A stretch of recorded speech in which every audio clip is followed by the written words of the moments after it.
జోగులాంబ గద్వాల జిల్లాలో సంచలనం రేపిన తేజేశ్వర్ మర్డర్లో విస్తుపోయే నిజాలు ఒక్కొక్కటిగా బయటకు వస్తున్నాయి. 9 రోజుల సస్పెన్షన్కి ఈరోజు తెరపడబోతోంది. ఈ నెల 17వ తారీఖున కనిపించకుండా పోయిన తేజేశ్వర్ 21వ తారీఖున కర్నూలు జిల్లా పాణ్యం సమీపంలో విగత జీవిగా కనిపించాడు. ఏం జరిగిందని విచారించిన పోలీసులకు దిమ్మ తిరిగే నిజాలు బయటపడ్డాయి. హత్య కేసులో ప్రధాన నిందితురాలుగా అతని భార్య ఐశ్వర్యను పోలీసులు గుర్తించారు. బ్యాంక్ మేనేజర్తో ఐశ్వర్యకు ఆమె తల్లికి ఇద్దరికీ అక్రమ సంబంధం ఉంది అనే విషయం బయటపడింది. అంతేకాకుండా బ్యాంక్ మేనేజర్ ఐశ్వర్యలు వేసుకున్న ప్లాన్ మొత్తం బయటకు వచ్చింది.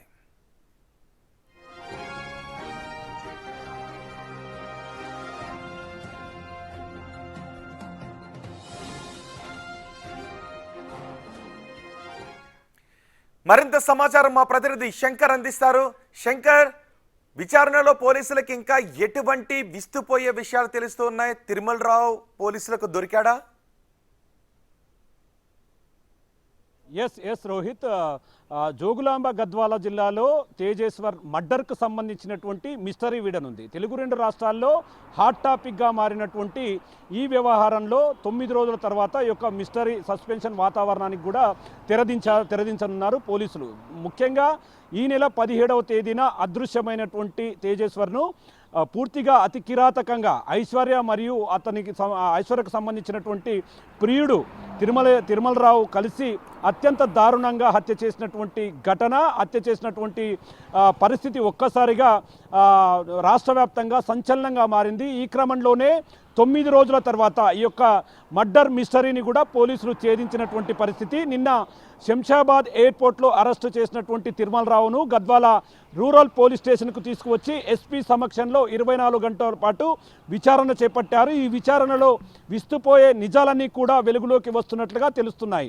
ముఖ్యంగా 11:30 గంటల ప్రాంతంలో దీనికి సంబంధించి మర్డర్ వ్యవహారంపై పూర్తిగా నిందితులను అదేవిధంగా తిరుమలరావును కూడా మీడియా ఎదుట హాజరుపరచనున్నారు. అక్కడ జిల్లా ఎస్పీ శ్రీనివాసరావు ఈ యొక్క మర్డర్ ప్లాన్కు సంబంధించి పూర్తి ఆధారాలతో సహా అసలు మర్డర్ ఎందుకు చేయాల్సి వచ్చింది, మర్డర్లో ఉన్నటువంటి ప్రధాన నిందితులు ఎవరు, మర్డర్కు సంబంధించి అక్రమ సంబంధమే కారణమా లేదా మరే ఇతర కోణం ఏదైనా దీనిలో ఉందనే కోణంలో కూడా పోలీసులు విచారణ చేపట్టారు. పోలీసులు దీన్ని సీరియస్గా తీసుకోవడంతో పాటు సుఫారీ గ్యాంగ్ను కూడా అదుపులోకి తీసుకొని ముగ్గురు ఎవరైతే ఉన్నారో రాజు, పరశురాం అదేవిధంగా నగేష్, ఈ ముగ్గురిని కూడా పోలీసులు అదుపులోకి తీసుకోవడంతో పాటు విచారణ చేపట్టి నిన్న తెల్లవారుజామున ఈ యొక్క మర్డర్కు సంబంధించినటువంటి సీన్ రీకన్స్ట్రక్షన్ చేసినట్టుగా తెలుస్తుంది.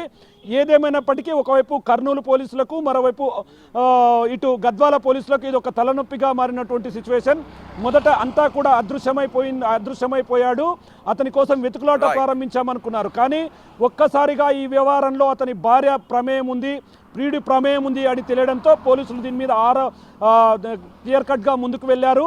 శంషాబాద్ ఎయిర్పోర్ట్ దగ్గర అతన్ని అరెస్టు చేశారు. ముందుగానే లుకౌట్ నోటీసులు ఇవ్వడంతో అతను విదేశాలకు పారిపోకుండా తిరుమలరావును పోలీసులు అడ్డుకోవడంతో పాటు మరికొద్ది గంటల్లోనే ఈ యొక్క సస్పెన్షన్ వాతావరణానికి తెరపడినటువంటి సిచ్యువేషన్ ఇక్కడ కనిపిస్తుంది. రోహిత్, రైట్, మొత్తానికి పోలీసు